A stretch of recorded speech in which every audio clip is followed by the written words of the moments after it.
My guests today are husband and wife couple Akaisha and Billy Kaderli.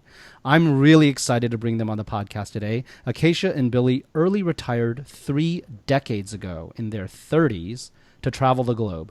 They've remained retired this entire time, and they are recognized as one of the early participants and experts of the FIRE movement, even before there was such a term.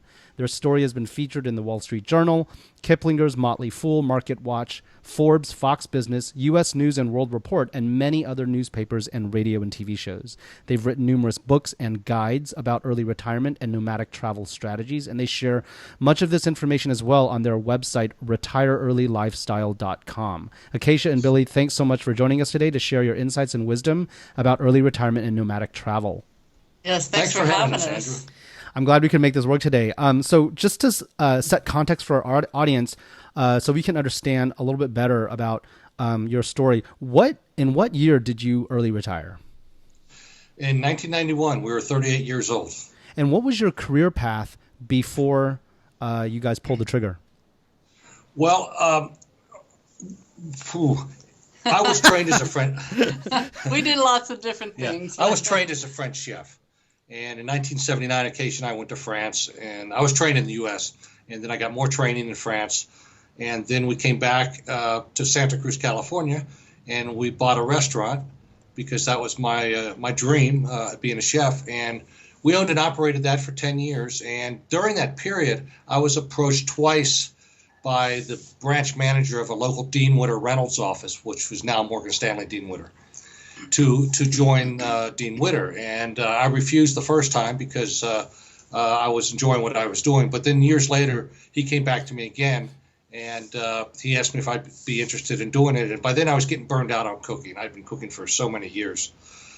And so I gave it a try, and so I became a stockbroker. And after a few years, they gave me my own office, and I was a branch manager of the Aptos, California office, and doing quite well. And then Akaisha, once we sold the restaurant, she became an executive secretary for a civil engineering firm in Scottsdale, Arizona, or Scotts Valley, California. And so that's what got us to the point where now we were because I was a broker branch manager in California. The stock market opens at 6 in the morning and closes at 1. So 1:30 I'm at the beach. And, that didn't work out real well with Akaisha. No, that wasn't working for me, especially when I was still running the restaurant when he was a stockbroker. That was, it's 5 years long or so. And, I'm working nights, weekends, and holidays. He's off at the beach at 1 in the afternoon. No. So, we started taking a look at things. We realized that we were starting to drift apart. Because anyway, it just happens. I mean, we're two type A personality people, and we're both gung-ho into our own careers. So he comes to me with this idea that he writes down on the back of an envelope, "Hey, I got an idea. Why don't we quit our jobs and travel the world?" I'm going, "Yeah, right. Sure." He goes, No, really, we can do this. And so I penciled it out because, we didn't we had a computer that we ran our restaurant on, but it was nothing like the stuff we have today. And, I penciled it out, and for 2 years, we knocked around this idea. And we tried to poke as many holes in it as we could, both financially, emotionally, in any other way we could, to try to take the balloon down out of the sky. Well, everything kept working. We tracked our spending and found out what we were spending on ourselves, not for things for work related. And we found out that our money at the time could support that. The amount of money we had invested in the equity markets. Was there a single moment of recognition when that came? And if so, what caused that? Or how did you guys gradually realize that you wanted to make this, big life change? Well, how it happened was it was a process. Like I said, he came to me with this idea, and, we had a beautiful home and quarter mile from the beach in Santa Cruz, California, and my parents and sisters lived in the same town. And to be honest with you, I was hoping he'd forget about it. Okay, we'll track our spending. Yeah, sure, we'll do this. And I just assumed that, at some point he'd let it go, but he didn't.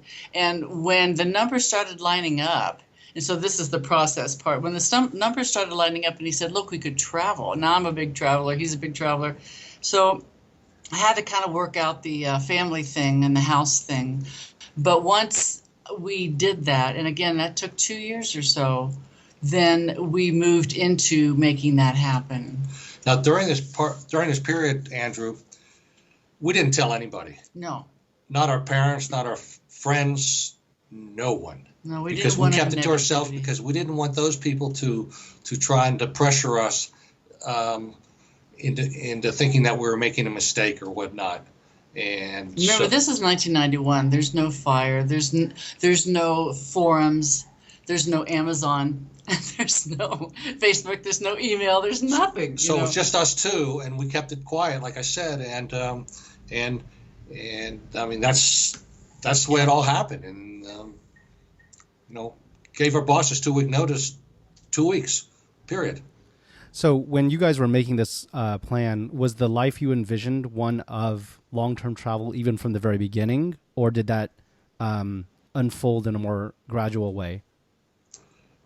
Both. We both are travelers, and we wanted to go to places that we didn't have to go back in a 4-day weekend or a 2-week vacation. So, I studied anthropology in college. I like native peoples and cultures and that kind of stuff. And we both enjoy food. So we wanted to go places and stay months at a time. So we did envision that as an expression of our, away from work. There was no fire at that time, so retirement was the only word we used. There was no financial independent word. I mean, Michael Jordan and Bill Gates were financially independent, but that was not what regular people did. So we just said we were retired, and that is how we saw that lifestyle for us. So when you guys were tracking your budget, the budget you would need, I guess that means your expenses. It sounds like you were doing that daily. Were you factoring in the budget you would need during travel, or the budget you were spending in Santa Cruz, and which one were you trying to beat?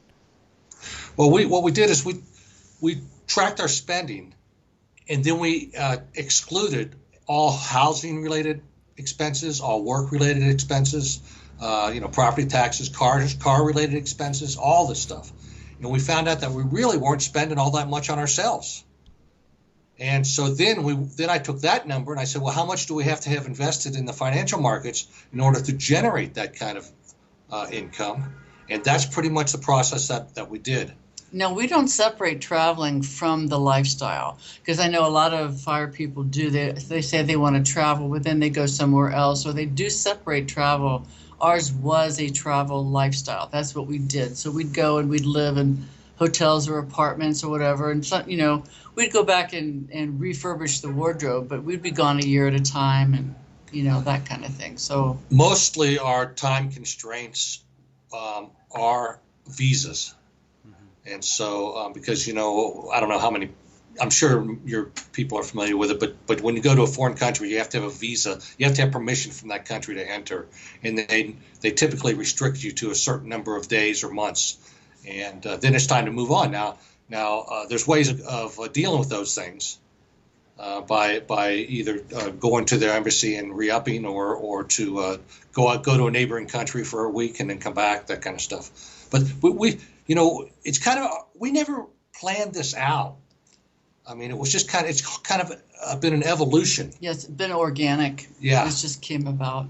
Well, what I'm trying to get my head around is, like, when you guys were planning for long-term travel, if you were planning to live in, say, Thailand versus in London, I'm sure there's many places you want to go, the budgets will vary widely. So how did you factor in what you anticipated you would need for things like airfare and the cost of living differential between high and low cost countries, and make sure that it would work essentially forever from the vantage point of 1991? Okay, so what we did was we tracked our spending. And so we had an annual amount, and we had a cost per day. And so we managed that every day. So when we'd go to a higher priced country, London or Australia or New Zealand, our daily average would go up. And then we would just arbitrage that amount by going to Thailand or Mexico or Cambodia or something like that. And then that average would go down. Now, we didn't budget. We just monitored our cost per day. And the more you do that, the more comfortable you get with knowing that you can bring it back down to where you need it to be. And so, I mean, we're going back some years, but I think when we were in Australia, we were spending well over $100 a day. And when we're in Thailand, we're spending like $40 a day. So, we get back to Thailand and things, all of a sudden we start seeing our averages come down. And we're all good. Gotcha. Okay. So, once you realized that your investments would cover your, average daily spend, how long was it from that point, that realization, to actually pulling the trigger? Well, I think Billy pretty much said that, look, when we take, the house mortgage out and our cars were paid for, but the car insurance and the house insurance, property taxes, we're spending this amount. And so our finances, our investments generated that amount plus a little more. And so we had to sell the house, we had to sell our stuff, we had to, put stuff in storage. Give notice. One thing was I got an annual bonus out of from Dean Witter, and so I wanted to make sure that I was there long enough to get that bonus. And so, I mean, it was pretty much 2 weeks into January. I got the bonus. We're gone. Yeah, it was January 14th, and he went down to Nevis, and I had to finish the house. I'm still going to the flea market and Goodwill and getting rid of stuff. Nevis, West Indies in the Caribbean. Nevis, West Indies, right. Yeah. And so then I just met him down there as I tidied up what was left of the house. What did you guys invest in to build this retirement fund? Like literally, what were the type of stocks or bonds you were holding? At that time, we were 100% long in equity funds. At the time, we were using Dean Witter funds because I was loyal to the company. But then once I got away from there, we switched things over to Vanguard and bought into the Index 500, and pretty much 100% long for years. The VTI? Well, the VTI wasn't around. It was the S&P, what's now SPX, but it was the mutual fund, open-ended fund, not because ETFs weren't around at that time. Got it. And you guys were 100% long on stocks for the growth and like no fixed income? Correct. Gotcha. So let me just tell you how that works. Is rough numbers. Say the market's average 10% a year with dividends reinvested. So if you're spending 4% of that, and you're making 10%, that leaves 6% to be put back in or just left into the market. And so exponentially, it's just going to continue to grow. And that's what's happened in our situation. How much did you guys have saved up before you realized it was enough? We had about $500,000. In $91. In $91. Gotcha. So now you guys have been retired for, I think it's over 3 decades now, technically, right? Or you're right on 3 decades. Right on 3 decades. Over all those years, how many have you lived abroad versus in the U.S.? I would say that we have probably lived, especially now, about 80%. I would say that high because we spent a lot of time in Arizona. Yes, but we've mostly been overseas. Yeah. 60-40, something like that. Yeah, it's hard to say. What was happening for a while there is, of course, my parents were still alive, and we'd go visit home and family and that kind of stuff, and then we'd have like a 3-year loop where we'd go to the U.S. and then we'd go to Thailand and then we'd go to Mexico, and that would take like a 2 or 3 years to do that. You see what I'm saying? And we do have a place in Arizona that we have. But then when we would do that loop, we would just branch off to other countries while we were in those areas, because it doesn't make sense. It doesn't make sense to be in the U.S. and then fly to Vietnam and then come back to the U.S. and then fly to Thailand. And I mean, that's ridiculous. I see. So, so then you had multiple home bases from which you would launch out to do like local, more regional travel. And it sounds like Thailand was the home base for Asia, Mexico for Southern Latin America, and then Arizona for North America?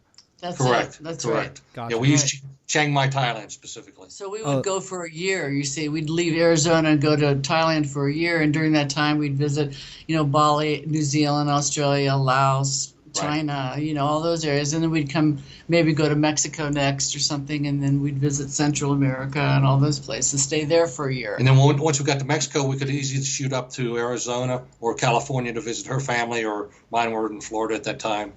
And so, we just tried to coordinate that with airports and how easy it was to travel. Yeah, the earlier years we spent more time in the States. Yes. And then when our parents passed, now these days I go back for a month at a time, 5 weeks to visit family, and then we're mostly overseas. Gotcha. Yeah, Chiang Mai is beautiful. Yes. I've been there. It's quite lovely. Yes. Where are you guys currently based at the moment? Chapala, Mexico. It's near Guadalajara. South of Guadalajara, about an hour south of Guadalajara. Got it. And we're about 5,200 feet in elevation. Oh, great.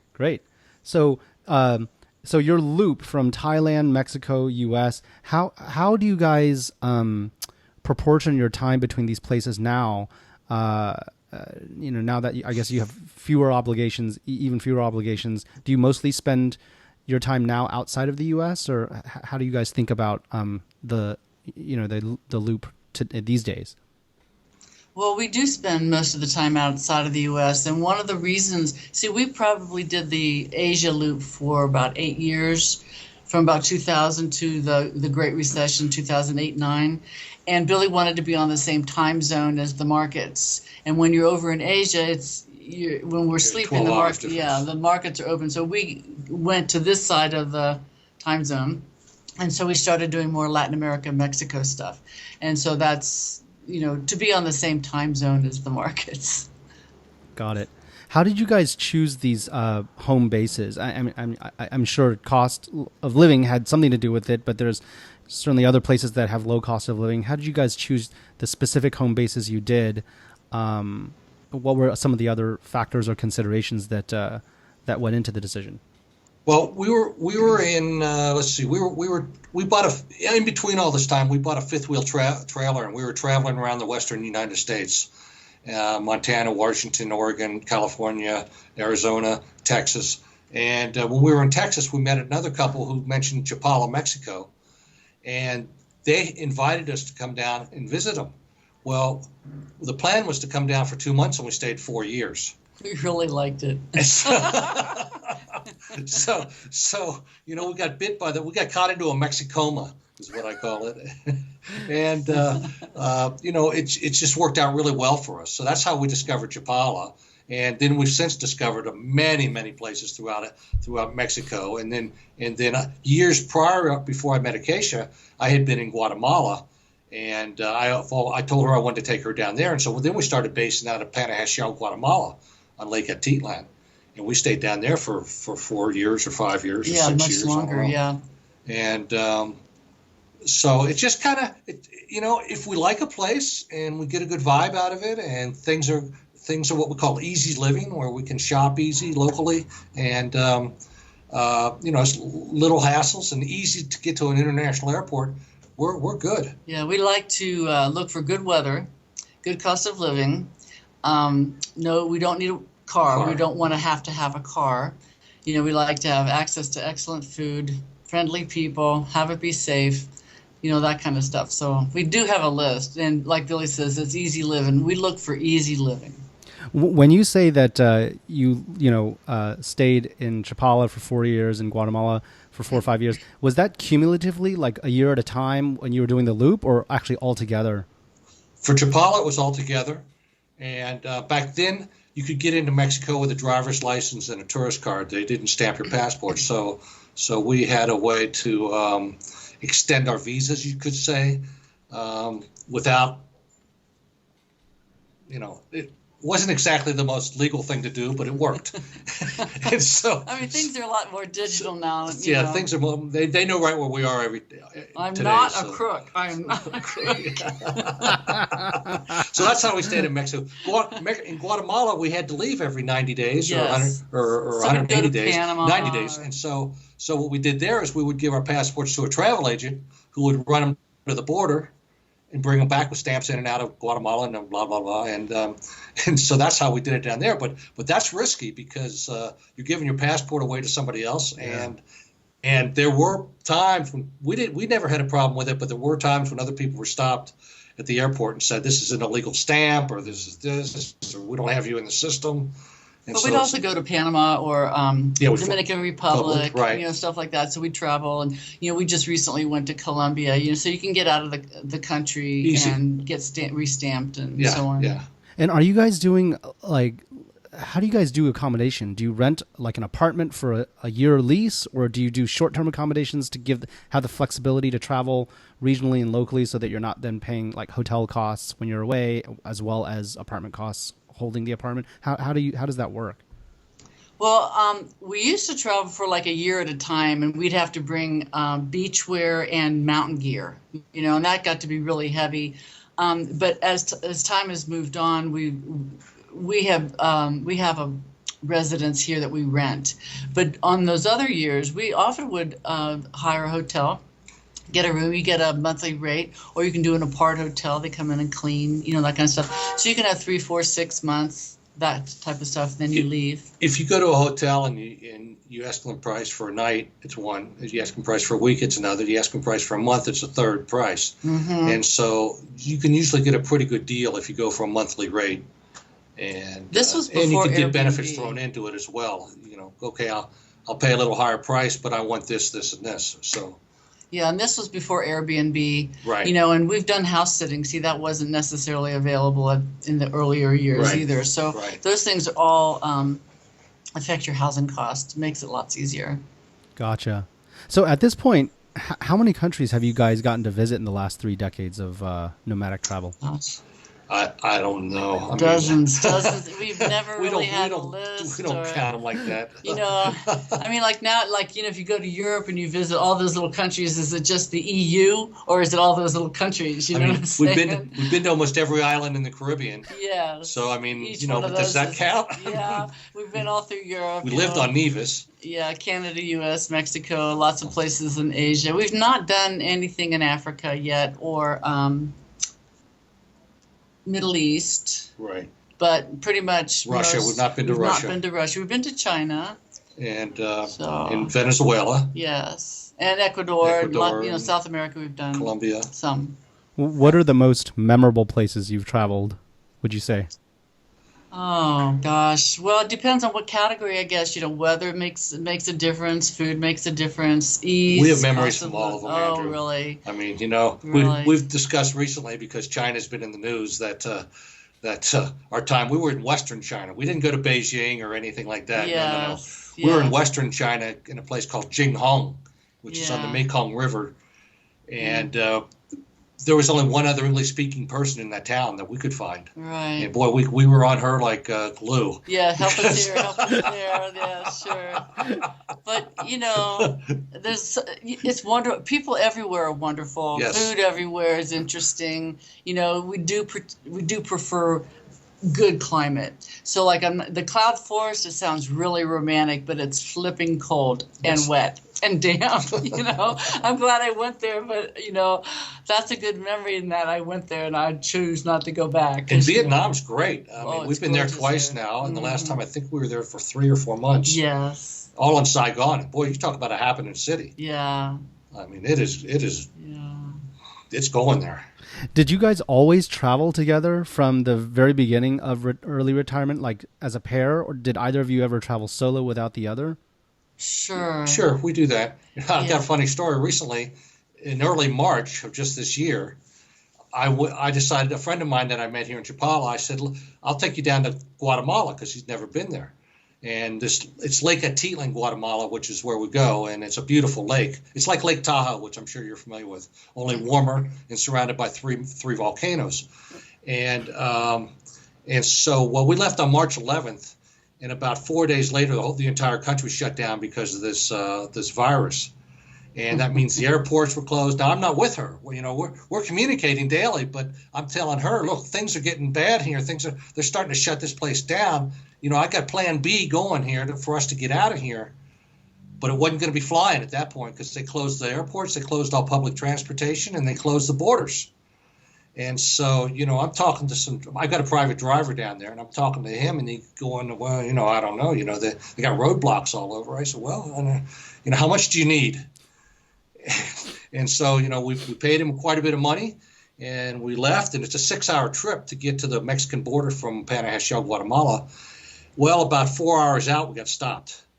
And the police held us up for 45 minutes and asking all kinds of crazy questions. At one point, they wanted us to go back to Guatemala City and be quarantined. And I just told the police, I said, look, that's just not going to happen. I said, we're Mexican residents. We're going to Mexico. You can't deny me exit out of this country. And this went back and forth and back and forth. Finally, they said, okay, you can go, but he's going to turn back. So here we are, my friend and I, we're standing in the mountains of Guatemala hitchhiking when there's no public transportation. Well, we got to the border. How on foot, or how did you? No, I don't know. Do you know what a tuk-tuk is? Oh yeah. Okay, 2 hours in it with a series of tuk-tuks. Yeah. our asses were sore. One guy would take us so far, and then we'd stop, and he says, I don't go any further. So then we'd get out, find another one, and then another one. Finally, we got to the border. Once we got into Mexico, all was good. Gotcha. Have there been other times, I guess, not counting pandemics, when yes. When you guys decided to split up, and what I'm curious to understand is, like, how did you guys make the decision of when to go together, when to go solo? Was it just like one wanted to go one place and the other didn't, or how did those things happen? Well, one time I did end-of-life care for my parents, and that was over like a 2.5-year period. And so Billy did a lot of travel with friends on his own during that time. That's when he first went to Asia, and that's why he wanted to bring me there. And I really like it when he does these reconnaissance trips because, especially, I'm older now, and so, I like to have a little bit more comfort, and so I really like it. He can do a guide trip and stay in crummy hotels and figure out where he can take me, so yeah, I love it. I love it. Yeah, because I did all that when I was younger. I can't tell you the hotels and the bugs I've seen, but I figured, look, I've done it. So now, I love it when he goes with the guys, and then, I tend to do more like family trips and stuff like that because I see my family yearly. And I go down to the beach all the time Yes. by myself or Yes. with other guys, or I meet other people down there. We rendezvous at some western beaches here in Mexico. And I might stay home and she do might some stay artwork. home, or she might come with me, or yeah. Gotcha. So at this point, you guys, it sounds like you guys have a familiar loop. You guys do Thailand, Mexico, Guatemala, U.S. Did those home bases emerge organically? Where you started out just continuously traveling and then realized, hey, we want to stay in this particular place for a longer period of time? Or did you guys already plot out, even from the very beginning, the strategy of having home bases to then, branch off of? It was just organic. Yeah. And one of the things, like Billy said, we like being close to an international airport. That's one of our easy living things. And so, Chiang Mai, it's a short flight to Bangkok. But then from Bangkok, you can go anywhere in the world. And the same thing here. Chapala to Guadalajara Airport, you can go anywhere. It's 30 minutes from here. So that was organic. We just didn't figure that out. The thing that speeds us up, if you would, is usually the visa. Yeah. We've been trying to get back to Europe since 1979, and we were planning on being there right now. Yeah. We were ready to book tickets in May to go to Italy. And then we decided maybe we should better hold off a little bit. Well, the flights are really good prices. I said, yeah, and then we're stuck over there. What? Yeah, but if we like a place, and like I said, if we can get comfortable in a place, we'll stick around. Yeah. In what ways does travel feel different as a long-term traveler versus a vacation traveler? Because I imagine there are going to be really big differences when you're going for 2 weeks versus going for a year. The size of your suitcase. Ours is much smaller. Well, interesting. The longer you go, the smaller it is. I guess you buy a lot of stuff locally, huh? Exactly. If you need something, you buy it. I mean, we're down to carry with day packs. Yes. And Well, and we're also not like if a day rains or if one of us feels ill, like if we catch the flu or something, we don't have to go, yes, but it's Tuesday. It must be Belgium. We've got to get going. No, it's not like that at all. We just stay another 4 or 5 days or whatever it is. Or if we get into a bad weather pattern, we just move on or wait it out. Yeah.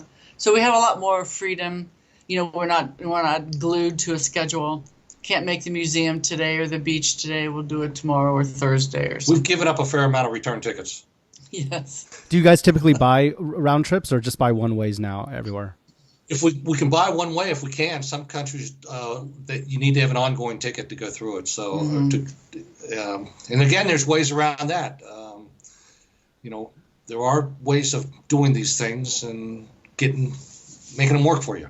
Yeah, well, what if we decide to go to X place and then take a bus from that country to the next place? So Right. we often will say that look, we're going to overland from this place to that place, so we don't need a round trip ticket, and that works too. Gotcha. Did you guys ever have to deal with like loneliness on the road over the years and decades? I mean, I guess you had each other, but not everybody has that. Yeah, true. That's true. In the early days, I missed my family a bunch, and with my parents both gone, that connection has opened things up. I don't. With my sisters, I talk to them every week. I visit them once a year for 5 months. 5 weeks. I'm sorry, for 5 weeks. Yeah, for 5 weeks at a time. And so like loneliness, my girlfriends, I get them all on Zoom or Skype, and we do email and that kind of stuff. Billy will have to talk chat. about WhatsApp. We do a lot of WhatsApp. I got friends all over. Yeah. Loneliness, not so much. We really self-entertain well. I mean, I'm an artist. I like to, I can just zoom into my artwork for days, So. And since I was trained in French cooking, since we've been quote locked down here in Chapala, which is a loose term, I've been cooking these great gourmet meals, and beef Wellington and blackened salmon and tenderloin of pork crusted in Parmesan. Good for you, Akaisha. Yeah. So we can still buy wine and well, there's no beer here in town anymore. The Mexican government had this great idea of shutting down the breweries because they weren't essential, but they're leaving the tequila going. The tequila factory's going. So I mean, you can't make any sense out of any of this. So. Well, were there ever any moments? I'm just curious because you mentioned in the early years, I guess for you, Akaisha, homesickness for family was somewhat of a struggle in the early years. Were there ever any moments, either for either of you, where you had a twinge of regret and maybe thought, did we make the right choice, even if not financially, just life path? Were there ever any moments where you second guessed, and how did you guys? Grapple with that? I never had a second guess. I never wanted to do anything different. Once I got the communication together with my family and friends, then I was set. I'm a traveler. I've been moving around since I was a young kid. Yeah, Andrew, when you travel to a new location, it's like being reborn. I mean, everything is new. There's could be new cultures, or there's new stores, there's restaurants. You got to get familiar with it. New transportation situations, and so it just pretty much occupies all of your time just negotiating things early on there. And if you do that constantly, you're always, and so it's like, no, I've not had any regrets about this. I wish we'd have started investing sooner. Even younger than we did. But, it's worked out well for us. Yeah, I like to bring the stories and the insights back to my family. That makes me feel like I'm including them in all my travels. So I'm good. They're good.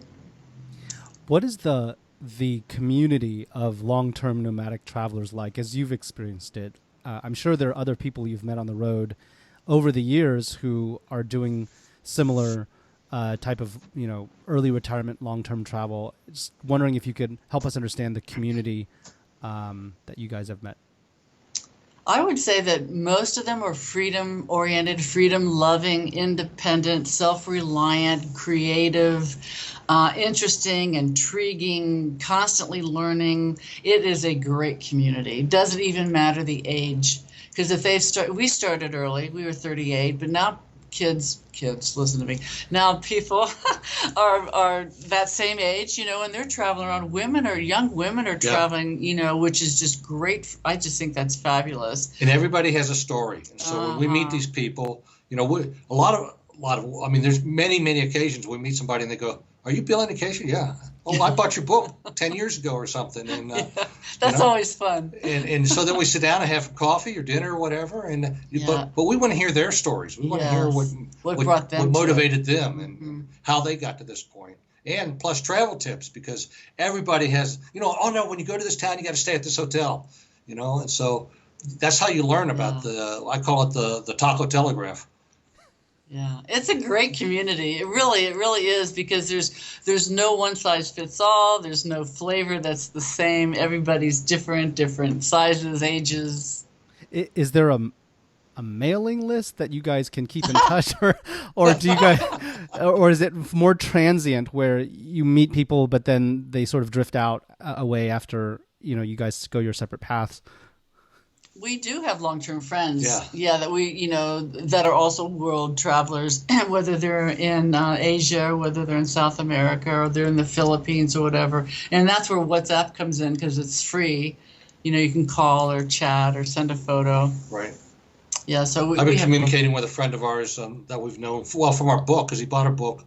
Probably known him for... Is that Travis? Yeah, 20 years or so. Yeah, easily 20 years, yeah. And he's in the Philippines right now, and he's stuck, and so he's deciding whether or not he wants to get out. Yeah. We have other friends in Portugal. We had a friend that just got out of Peru because he was stuck down there. Billy helped him get out of Peru. And we've got some friends that just came back from Asia who are now in southern Mexico. And there's a group that we all, sometimes we just check in to see how y'all do. And we travel together if they're around, and we'll say, "You want to go to the beach, or you want to go to the mountains," or Gotcha. In all this time, how have you guys weathered the economic ups and downs since you retired? Because there have been really big recessions during your retirement period. Even in like the early 90s, there was one, 2001 .com crash, 2008 Great Recession. Now in 2020, there's been a big one. Were there times when your portfolio took a beating and you potentially, you feared potentially having to return to work? Well, I was a stockbroker in 1987, October of 87, when the market went down 23%. Oh yeah, Black Monday. Yeah. So all of a sudden that scarred me. And so I saw how fast this could happen. And so then when we retired, then it was the 1989, 90. There was one, I think 95, and then Y2K in 2000, and then 2008, 9, and then now this. We've been through a few ups and downs, and what we did was in the 7-8 recession is, as we've gotten older, we talked about let's move a little bit more into dividend type funds or ETFs, so that we had a better cushion on cash flow, and so that we weren't forced to sell, in a bad market. And so we made that move back then, and I also used that opportunity to move out of Vanguard open-ended funds into VTI and SPY, because I wanted real-time trading.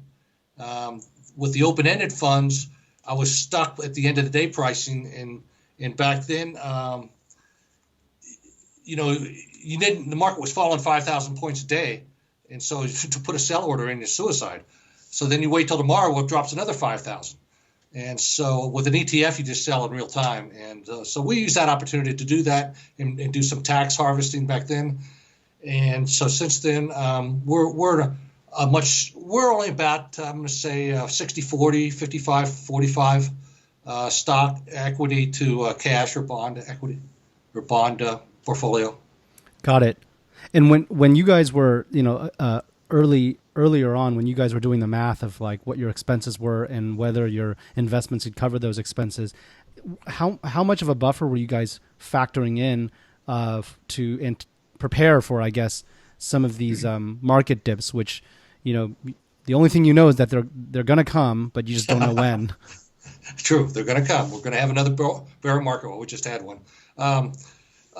What we did back in '91, we figured our living expenses were about $20,000 a year, and so I multiplied that times 25, and I came up with $500,000. And so at that point, that's when we realized we were about there, because that's basically the reverse of the 4% rule. I don't know. Are you familiar with the 4% rule, Andrew? Okay. So that's pretty much a backwards way of doing the 4% rule. So figure out how much you're spending per year, and multiply that times 25, and that's what you need to have invested. So that's pretty much the way we did it. So spending $20,000 a year, we had a buffer. So we could theoretically have done it on, if the market's performing 10%, we could have done it on 200,000. So we had a buffer of twice that plus.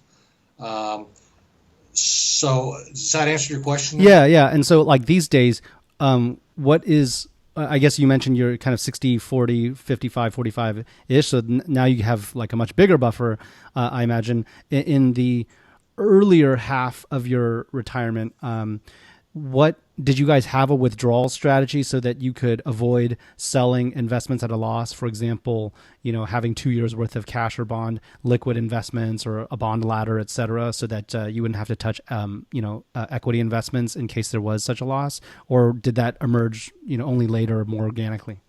Yeah, it emerged later, more organically. Back then, like I said, we were 100% long for a long time, and we rode these things out. And, if I had a crystal ball and I could say, well, the market's going to drop next month, we would take more money out this month so that we could get through that period. But, we had a small amount of cash back then, but nothing like we have now. Now we've got about, 5, 6, 7 years of cash and to buffer it. And so, I think that's important to have a couple of years cash. As you get older, you get a little wiser. And so there was nobody to guide us on this stuff, Andrew. You know what I'm saying? We were on our own trying to figure this out the best we could. But we wanted to maximize growth at that time, and so it all kind of just evolved. Yeah, there were no forums or anything. Yeah. There's no Skype or anything. Nobody knocked these ideas around with. No. So, what does your portfolio look like now, 3 decades later, in terms of is it larger than when you started out, and what are you actually holding in your portfolio these days? It's much larger after inflation and spending. It's much, much larger. And we're holding VTI, SPY, a dividend play called DVY, David Victor Yellow, which is popular, and then Vanguard Technology, VGT. And I think that's about it. Maybe a couple dividends like Maine. Oh, we use, because we're taking, we're on Social Security and we're on Medicare now. Medicare is quote free because you paid into it, but Medicare Part A, which is a supplement to Medicare, we decided to stick with that because it's fairly inexpensive. So what I did is I bought an ETF called Maine, MAIN, and it pays a monthly dividend. And so that covers our Part A amount. Actually, it's a Part B. A is what your Social Security. Okay, so it's Part B amount, but it's right. the Part B, and then that raises up every year. But our main dividend. It's a monthly payout, which is nice. And so I'm always balancing that with taxes, because we don't want to put ourselves into a bad situation where we're giving money back. And so I keep a pretty close eye on that kind of stuff. Got it. When there were market dips, did you guys end up, reducing or adjusting your withdrawals in sort of commensurately, or was it like 4% rule pretty simply applied? Was there more nuance to it? Yeah, there's more nuance, because even though we're very familiar with the 4% rule that was invented many years after we retired, we've never. Well, I don't say we never, because in 2007, 8, yeah, we went over 4% on our withdrawals.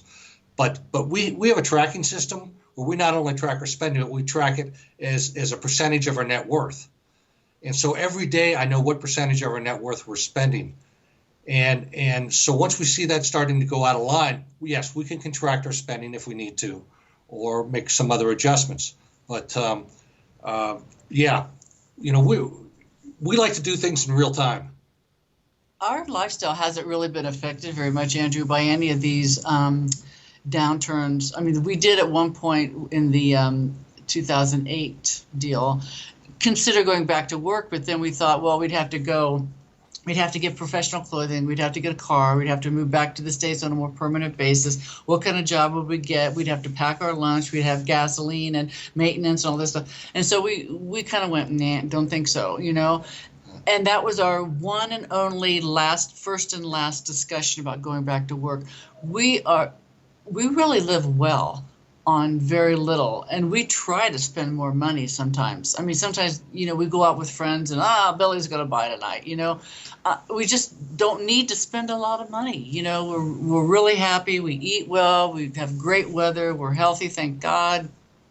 We're self-entertaining. We're 67 now, so, we know there's an exit plan for somewhere down the road. And so we don't have children, and so you can't take it with you.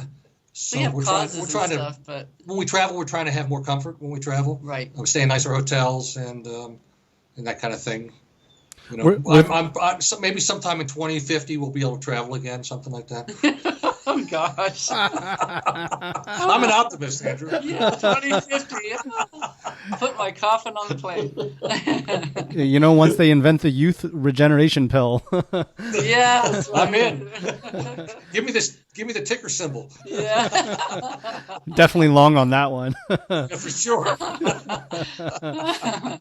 Were there ever any large unexpected expenses that came up over the decades that put stress on your retirement finances? I'm thinking in particular about healthcare, but there might have been other things. We were living in Arizona at the time, and I had to go to the hospital, and we had a $10,000 deductible, and so it was a hit, but it was one that we'd already factored in mentally, so that wasn't we dealt with it. Nothing's ever really hit us to the point where it affected our portfolio. No. Billy had that incident in the States. That ended up being a $14,000 expense, but we were able to pay the hospital back on an interest-free loan. Mm. So I paid him every month, so I took advantage of that so the portfolio could grow and not really. So we didn't have to extract anything out of the portfolio. But we've had other emergencies and surgeries and had that taken care of overseas. And the cost difference is just huge. So we didn't have to pay very much for. Right, we just pay out of pocket for everything overseas. Oh, interesting. I see. So how does? Well, I'd love to understand a little bit more about how you guys do health insurance and healthcare right now. So now you're on Medicare, which will cover you in the States but not abroad. So I guess there's some assurance in that regard. How did it? If you could comment, how did it work before you were on Medicare? And then how did it change after you were on Medicare? That would be really insightful.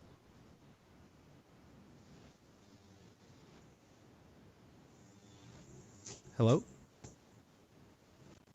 Well, it hasn't really, other than for the Part B, we never used it. Yes, we lost you. Oh, yeah. Sorry. We lost you for a second. Can you see us? Yeah, I can see. Can you hear? Okay, great. You're in Sunnyvale. Yes. Yeah. Yeah, we know you're in Silicon Valley where they have weak internet, so.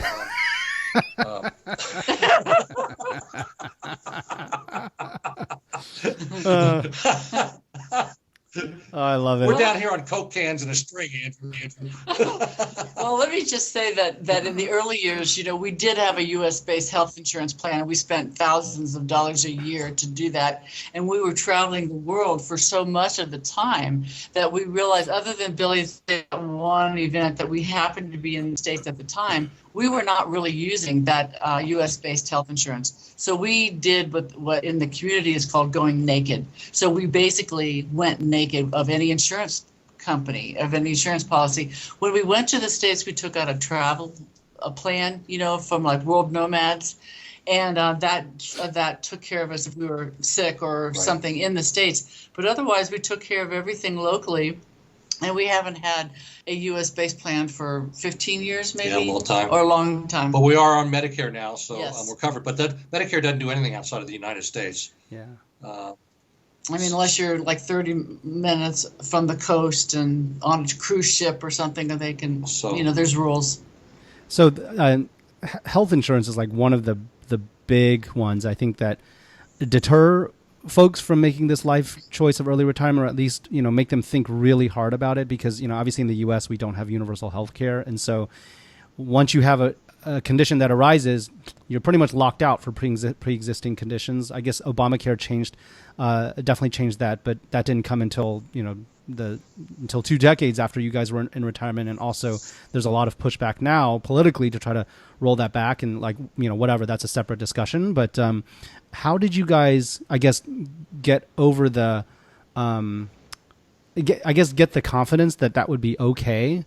Because it is one of the things that a lot of people worry about. Well, when I can just give you an example of here in Mexico, I can walk into almost any pharmacy without a prescription, or without going to see a doctor and buy medicines at a lot less than what cost in the United States. And so that eliminates me spending $100 or $200, whatever it takes, to go to a doctor just to get a piece of paper, to go to a pharmacy. So the prices are so much better here. Akaisha almost lost her finger in Guatemala, and this was a very serious accident to where she cut an artery in her finger, and she was bleeding out on the street. And we got her to a local hospital where they patched her up, but she was losing her finger as it was turning very black and very cold. There was no circulation in it. And long story short is we got in touch with a plastic surgeon in Guatemala City, and he's also a hand surgeon. And he took her under his wing, and then she had to do 2 weeks worth of hyperbaric chambers treatments plus 2 surgeries, and the whole thing was about $3,000 US, and 1,000 of that was a private driver from Antigua, Guatemala into Guatemala City. And so, that was very manageable for us. And so I think the biggest thing, my advice is, especially for younger people, is don't be afraid. I mean, now, go out and live. If you're going to stay fearful all your life of what if I get this or what if I get that, you're probably going to get it. Well, when we first retired, so just get out of that stinking thinking and move on, man. I mean, we were very programmed. I certainly was. My mother had illnesses when I was growing up, so the idea of being without a health insurance policy terrified me when we first retired. And so we are living in Nevis, West Indies, and I'm assuming that I have my health insurance. And 2 or 3 months later, I find out that I have no insurance. I don't know what I was thinking at that point. I had something going on, but I found out that I had been 3 months not covered, and I just broke out in a sweat. I said, well, I made it. I made it 3 months without a policy. And so, things started to change then. And then, like Billy says, just being afraid of it. If I were younger with a family, like the people coming in now, I would seriously consider moving overseas, or like trying some of the health shared, the ministries where they share prices, or one spouse could work digitally, nomadically, and get a health insurance policy. You can get a concierge program from some doctor who allows you so many visits, x-rays, prescriptions, or access to prescriptions a year.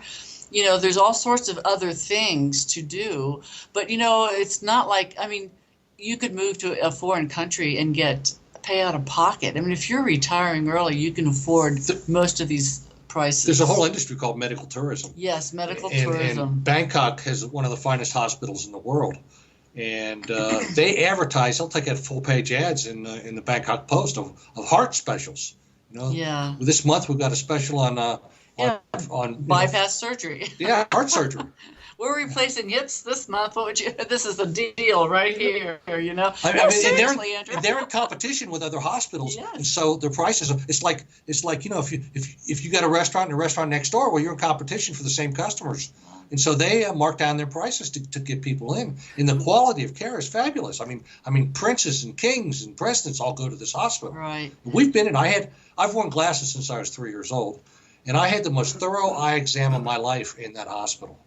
I mean, I'd never had anything like this done with any U.S. ophthalmologist. Yeah, It was unbelievable. And dentists do the same thing. Did it not? I guess did it not make you nervous the first time you saw heart procedures being advertised like they were beef in a supermarket? No, because I know these guys. Business plan. Yeah, these guys are. This is a top-rated hospital. I'm telling you. Yes. I mean, you think you're in the United Nations. When you walk in, yes. You have your own interpreter come with you. They speak like 8 or 12 different languages. You get the language of your native tongue, and that person takes you all around. Yeah. Yeah, no, it's a great business plan, and dentists do the same thing. You know, they'll give you 3 caps and a bridge or something this week. Or even right now in I can't remember the name of Algodones. Algodones. On the border? Yeah, right on the border, Mexico and Arizona. People go out of Phoenix, they drive to the border to get dental work done. Yes. So because it's a third of the cost. Have you guys met other travelers, maybe it's not yourselves, but other travelers who have chronic conditions, and how do they manage, trying to take advantage of medical tourism, but also realizing they need constant, continuous care? And often that is easier done when you go to the same hospital because obviously they have your track record, they have all your stats, et cetera. Well, see, that's one thing. Yeah, they've got all your stats. Here, it's your responsibility. They give you your stats. And so you travel with them. You put it digitally. So you go into another doctor, another hospital. They plug your chip into their computer, and they see all your history. So it takes a little bit of more personal responsibility. But if you've got a chronic thing where you need to be checked out, well, I'll give you a good example. A friend of ours who's younger than we are, he was diagnosed with thyroid cancer here in Mexico. And so he had the procedures done. He had 2 operations done, and so he had to be monitored very closely because they did chemotherapy on him and et cetera, et cetera. So he's on a plan now to be in Mexico every, I think 3 months now is what it was. It was once a month. Now it's 3 months, and soon it'll be 6 months, and then once a year. But he just makes a point to be back in this area right now. He also got things done. He got his hormones, the thyroid hormones, when he was in Mississippi or Florida. They have family in both states, and he got it taken there because he had his little chip. This is what I'm doing. These are my numbers. I get a blood test before I go to the doctor, And then I've had something similar where I had to have a condition that I had to have every 3 months. I had to have checked, and I did it in Mexico, Thailand, in the United States, and someplace else. Mm-hmm. Because everybody has 2 arms, 2 legs, 2 eyes. You know what I'm saying? So like doctors know these parts, and so long as you have your information, you get your blood test, you've got your data. Any doctor can read that, and they might want to take their own X-ray, but It works. Measure twice, cut once. Yeah, right. So it's not as scary as it's said in the States. Right, really. and it goes back to, again, personal responsibility. You got to take on a little bit of that yourself and make a decision. I mean, what do we do? My theory, and I think I haven't been wrong yet this year, is that this whole health insurance thing was born out of World War II. Where our parents came back, our fathers came back from the war, and companies were retooling to a civilian society from a war economy, and they were in competition for workers. And these men came back, and they had a training in the military, and so they offered them health insurance. Before that, it was the guy the doctor on the corner delivered the babies. And so this whole thing is a fairly new phenomenon about when you get a job, you get health insurance, and you never ever worry again about your life because somebody else is going to take care of me. Well, we don't prescribe to that. We think our health is our responsibility. It is a big leap, Andrew, when you first move from that mindset, because like I said, we were retired, and 3 months into living on a paradise island, I realized looking back I hadn't been covered by my insurance, and I'm not saying I had a panic attack, but I was pretty fit. So no, I get it. I do understand, and I know some people do have health issues, and for them, and that would be more. Got it. Yeah, you cut out a little bit, but I think it's back. I think I heard that. I think I got the gist of what you were saying, Acacia. That it is a real fear, and it was a very personal decision, but it's not the end of the world. I think is the gist of what you're saying. Right, No. because there really is good medical care in a lot of countries, and if you take responsibility and you bring your data with you, most doctors can figure that out for you. I mean, we were in Panajachel, Guatemala now that's kind of isolated there. It's not the best medical area. And I had a gastritis attack and I had to go to the hospital in Guatemala City, which is a hard 3 to 4 hour drive. And I was in the hospital for 3 nights, I think 2 or 3 nights.